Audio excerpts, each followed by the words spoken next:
Assalamualaikum. Di sini kami akan menjelaskan tentang pengelompokan bahan kimia berdasarkan sifatnya. Waalaikumsalam, ini nama di kelompok kami.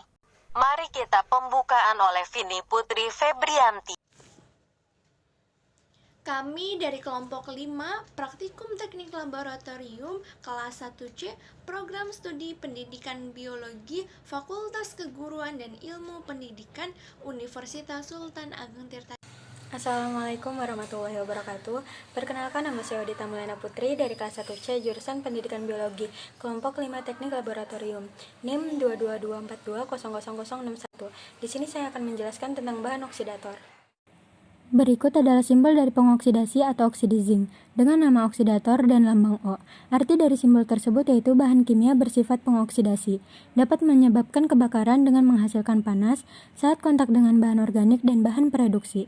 Definisi bahan berbahaya oksidator adalah zat yang dapat menyebabkan atau berkontribusi pada pembakaran bahan lain. Berikut adalah pertolongan pertama yang bisa kita lakukan jika kita terkena bahan kimia yang bersifat oksidator. Beberapa contoh dari bahan kimia yang bersifat oksidator yaitu seperti permanganat, perklorat, dikromat, peroksida, dan persulfat. Oksida-oksida lain dapat terbentuk pula pada penyimpanan pelarut solvent organik, yaitu seperti ether, ester, dan keton. Cara penanganan yang bisa kita lakukan pada saat kita menggunakan bahan-bahan kimia yang bersifat oksidator yaitu yang pertama, saat menggunakannya kita harus selalu berhati-hati. Dan yang kedua, hindari bahan kimia tersebut dari sumber api atau panas dan reduktor. Dan cara penyimpanan yang harus kita lakukan pada bahan kimia yang bersifat oksidator yaitu yang pertama, taruh bahan kimia tersebut di ruangan yang bersuhu dingin dan berventilasi. Yang kedua, jauhkan bahan kimia tersebut dari sumber api atau panas terutama pada loncatan api listrik dan bara api. Dan yang ketiga, jauhkan dari bahan cair yang mudah terbakar. Sekian, terima kasih. Wassalamualaikum warahmatullahi wabarakatuh. Assalamualaikum warahmatullahi wabarakatuh. Perkenalkan, nama saya Ratu Zulfi Amaliah dengan NIM 2224200021 dari kelompok 5 Teknik Laboratorium kelas 1C. Di sini saya akan menjelaskan mengenai bahan kimia berbahaya yang bersifat korosif. Korosif merupakan bahan kimia yang menimbulkan kerusakan apabila terkena atau terpapar jaringan dan mengakibatkan cacat secara permanen. Contoh dari bahan korosif yaitu fenol, formaldehid, asam asetat, dan juga asam sulfat. Berikut adalah simbol bahan kimia berbahaya yang bersifat korosif.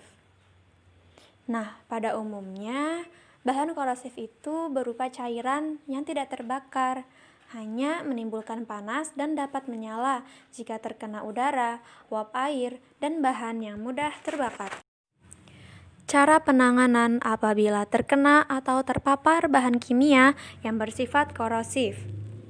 Apabila terkena tumpahan dan terjadi kontak dengan kulit, segera cuci dengan air yang mengalir dan juga menggunakan sabun.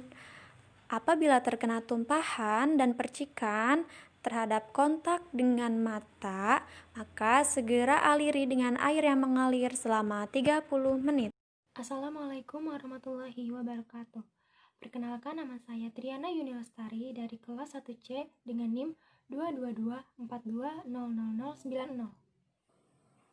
Bahan beracun adalah bahan yang dapat membahayakan kelangsungan hidup manusia atau makhluk hidup lainnya pada umumnya, karena memiliki sifat yang berbahaya dan juga beracun. Contoh dari bahan beracun diantaranya ada aseton, benzena, etanol, formalin, toluena, silene, phthalate, dan juga bisphenol A. Simbol dari zat atau bahan yang beracun adalah sebagai berikut. Jika zat beracunnya terpapar pada kulit, sebaiknya bilas menggunakan air bersih dan juga sabun selama 10 hingga 15 menit. Jika zat beracunnya terhirup oleh kita, hal yang pertama yang bisa kita lakukan adalah dengan keluar ruangan dan menghirup udara yang bersih atau udara yang segar. Jika zat beracun tertelan oleh kita, sebaiknya kita muntahkan zat beracun itu. Tapi jika tidak bisa dimuntahkan, sebaiknya jangan dipaksakan, karena justru akan sangat berbahaya bagi diri kita sendiri. Sekian dari saya, kurang lebihnya mohon maaf. Wassalamualaikum warahmatullahi wabarakatuh. Saya Vini Putri Febrianti dengan NIM 2224200105. Saya akan menjelaskan bahan kimia mudah meledak dengan simbol sebagai berikut. Bahan kimia mudah meledak atau eksplosif dapat berupa zat padat, cair, atau campuran keduanya yang melalui reaksi kimia sehingga menghasilkan gas dalam jumlah dan tekanan yang besar serta suhu yang tinggi. Oleh karena itu dapat berisiko terjadinya ledakan yang merusak lingkungan sekitar. Contohnya adalah trinitrotoluena, nitrogliserin, dan amonium nitrat. Berikut cara penyimpanan bahan mudah meledak. 1. Disimpan dalam ruangan dingin dan berventilasi. 2. Dijauhkan dari panas dan api. 3. Dijauhkan dari gesekan. 4. Dijauhkan dari tumpukan mekanis.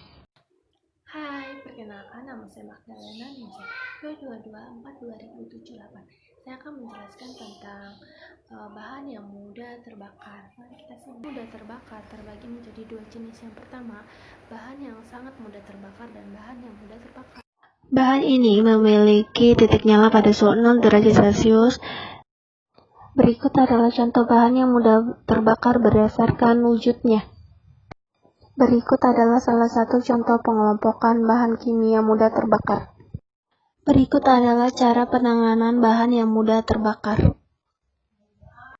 Berikut adalah ukuran perlindungan bahan yang mudah terbakar. Bismillahirrahmanirrahim. Assalamualaikum warahmatullahi wabarakatuh. Perkenalkan, nama saya Sumaja Asmara. Saya dari kelompok 5. Pada praktikum kali ini saya akan menjelaskan bahan-bahan higroskopis.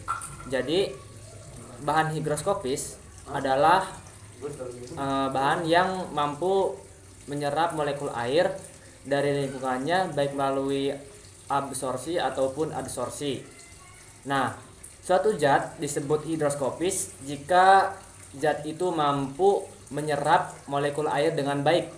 Contoh-contoh zatnya yaitu madu, gliserin, etanol, metanol,